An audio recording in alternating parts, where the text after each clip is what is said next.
नमस्कार मंडळी, नवीन एका इंटरेस्टिंग व्हिडिओमध्ये सर्वांचं मनापासून स्वागत आहे. मित्रांनो, महाराष्ट्रातील दिव्यांग बांधवांसाठी ही व्हिडिओ अतिशय महत्त्वाची आहे.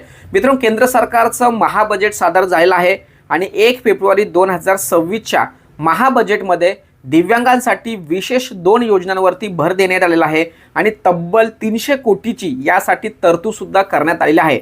अनेक लाभार्थ्यांच्या माध्यमातून माहिती विचारली जात होती किंवा प्रश्न विचारले जात होते की सर, केंद्र सरकारचं महाबजेट सादर झालंय तर यामध्ये दिव्यांगांसाठी काही नवीन घोषणा केल्यात का, नवीन योजनांची काही घोषणा केली का, किंवा किती निधी वितरित केला आहे, काही सोयीसुविधा आम्हाला मिळणार का. तर या व्हिडिओच्या माध्यमातून महाबजेटमध्ये दिव्यांगांसाठी त्या 2 योजनांची घोषणा केलेली आहे आणि हे 300 कोटी जे काही मंजूर केलं आहे याविषयी संपूर्ण आणि सविस्तर माहिती आपण या व्हिडिओमध्ये जाणून घेणार आहोत. व्हिडिओला सुरुवात करण्यापूर्वी चॅनलवरती जर नवीन असाल तर कृपा करा चॅनलला सबस्क्राईब करा. अशाच महत्त्वपूर्ण अपडेट या चॅनलवरती येत असतात. चला तर मित्रांनो, व्हिडिओला सुरुवात करूया.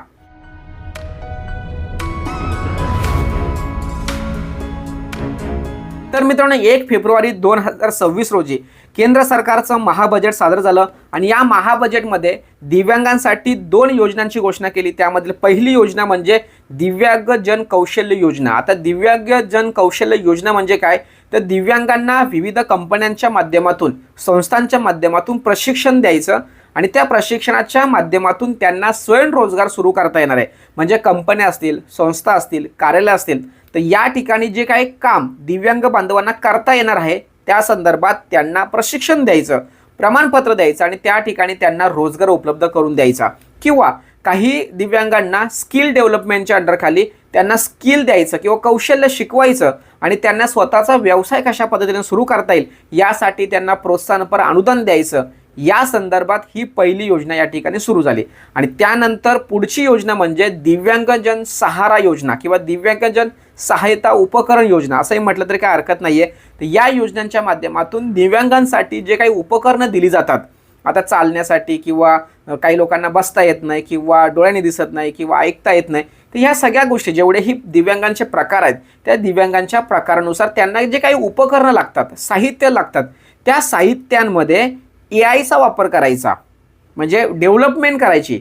एआयचा वापर करून त्यांना अत्याधुनिक उपकरणे देऊन त्यांचं जीवन सुखकर करण्यासाठी त्यांना या निधीचा वापर करून द्यायचा किंवा नवीन नवीन जे उपकरणं आहेत ती सुरू करून किंवा उपलब्ध करून द्यायची किंवा नवीन उपकरणांची उत्पादकता वाढून ते सहज पद्धतीने दिव्यांगांना कशा पद्धतीने उपलब्ध होईल या 2 योजनांवरती या बजेटमध्ये घोषणा करण्यात आली आणि यासाठी 300 कोटीची या ठिकाणी निधी मंजूर करण्यात आलेला आहे.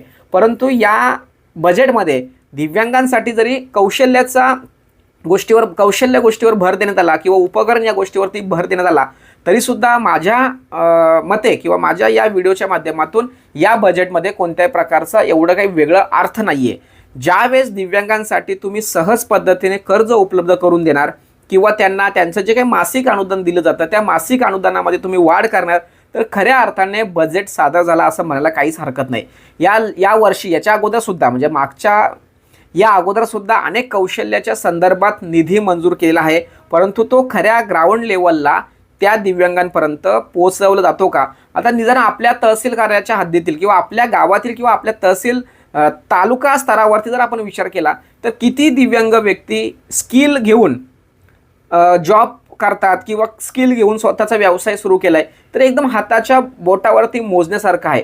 किंवा जे काही उपकरणासंदर्भात जे केंद्राच्या माध्यमातून जे बजेट सादर झालेलं आहे की बाबा आम्ही अत्याधुनिक उपकरणं सुरू करून देणार वगैरे सगळ्या गोष्टी, पण ज्या लोकांनी आतापर्यंत उपकरणांसाठी फॉर्म भरले त्यांना तुम्ही उपकरण उपलब्ध करून दिलंय का, नाही दिलेत.